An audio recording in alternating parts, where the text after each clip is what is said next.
মহাশয় যে সমস্ত বলছিলেন, যে সমস্ত কার্যকলাপ কার্যসূচি উনি নিয়েছেন, উনি যেন লক্ষ্য রাখেন তাদের আত্মিক উন্নতি, মানুষের প্রকৃত উন্নতি যেন হয়।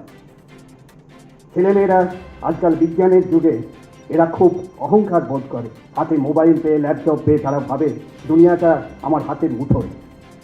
কিন্তু হাতের মুঠোয় দুনিয়াতে কি রাখবে? তোমার নিজেরই খবর তুমি রাখতে পারো না।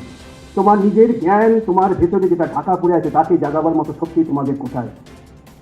সেই ভেতরের শক্তিকে জাগাবার চেষ্টা করো, এবং তার জন্য মোবাইল তোমাকে সাহায্য করবে না। তোমার প্রকৃত জ্ঞান তোমার নিজের ভেতরে সুপ্ত হয়ে আছে, সেই জ্ঞানকে প্রকাশিত করতে হবে, সেই জ্ঞানকে প্রকৃত জাগিয়ে তুলতে হবে, তবেই প্রকৃত শিক্ষার অর্থ।